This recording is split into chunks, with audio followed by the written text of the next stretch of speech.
પ્રાથમિક શાળાની કિંજલ. આજે હું વાર્તા રજૂ કરું છું તો આપ સૌ શાંતિથી સાંભળજો.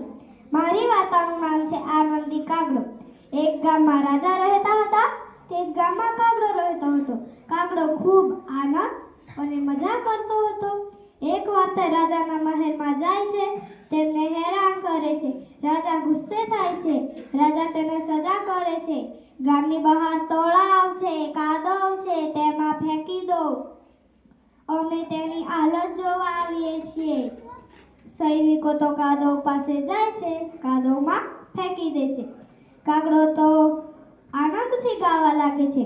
અમે લપસણું કરતા શીખીએ છીએ ભાઈ, લપસણું કરતા શીખીએ છીએ. આ સાંભળી રાજાને બહુ જ ગુસ્સો આવે છે.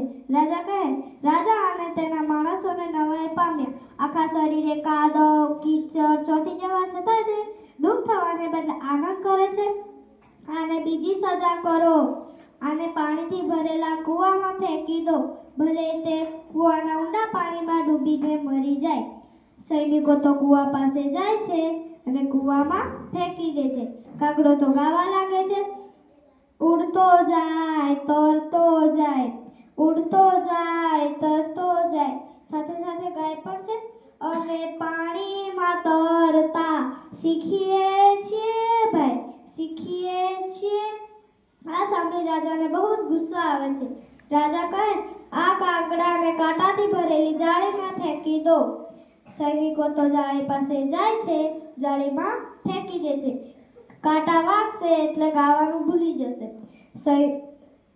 કાગડો તો ગાવા લાગે છે. અમે કૂણા કાન વિધાવીએ છીએ ભાઈ, વિધાવીએ છીએ. આ સાંભળી રાજાને બહુ જ ગુસ્સો આવે છે. રાજા કહે, આ કાગડાને તેલથી ભરેલા કૂવામાં ફેંકી દો. સૈનિકો તો તેલથી ભરેલા કૂવા પાસે જાય છે અને તેમાં ફેંકી દે છે. કાગડો ગાવા લાગે છે. અમે તેલો કાણા પૂરીએ છીએ ભાઈ, પૂરીએ છીએ. આ સાંભળી રાજાને બહુ જ ગુસ્સો આવે છે. રાજા કહે, આને ઘીથી ભરેલી કોઠીમાં ફેંકી દો. સૈનિકો તો ઘીથી ભરેલી કોઠી પાસે જાય છે અને તેમાં ફેંકી દે છે. કાગડો તો ગાવા લાગે છે. અમે ઘીના લબકા ભરીએ છીએ ભાઈ, ભરીએ છીએ. આ સાંભળી રાજાને બહુ જ ગુસ્સો આવે છે. રાજા કહે, આ કાગડાને ગોળથી ભરેલી કોઠીમાં ફેંકી દો.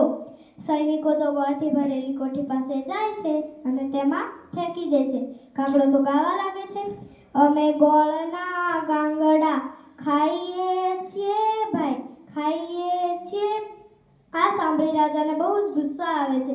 રાજા કહે, આ કાગડો તો ભારે જબરો. આને હું દુઃખ આપું તો એને આનંદ થાય છે, તો કદાચ આનંદ આપીશ તો કદાચ દુઃખ થઈ જશે. તો રાજા તેમ વિચારે છે અને એને એ કાગડાને રાજા કહે, આ કાગડાને આવા ઝાડ ઉપર કોયલ કુકુ બોલે છે તેની બાજુમાં બેસાડી દો.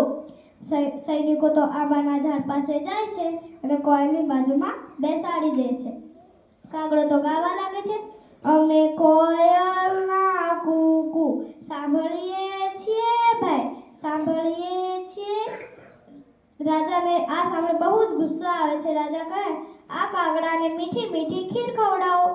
સૈનિકો તો મીઠી ખીરથી ભરેલા વાસણ પાસે જાય છે અને કાગડાને મીઠી મીઠી ખીર ખવડાવે છે. કાગડો તો ખાતા ખાતા ગાવા લાગે છે. અમે મીઠી મીઠી ખીર ખાઈએ છીએ ભાઈ, ખાઈએ છીએ. રાજા કહે, આનાથી હું થાકી ગયો. મારાથી આને સજા નહીં કરાય. અને બધી જ જગ્યા આનંદ જ થાય. અને ઘરના નળિયા ઉપર બેસાડી દો. સૈનિકો તો નળિયા પાસે જાય છે અને તેના પર બેસાડી દે છે. કાગડો તો ગાવા લાગે છે. અમે આઝાદ છીએ ભાઈ, આઝાદ છીએ. અમે આઝાદ છીએ ભાઈ, આઝાદ છીએ. એમ કહીને આકાશમાં ઉડી ગયો. તેના માળા ઉપર બેસી ગયો. આ વાર્તા પરથી શીખવા મળે છે કે આપણે જ્યારે દુઃખમાં હોઈએ ત્યારે આપણે ખુશ રહેવું જોઈએ. જય શ્રી કૃષ્ણ.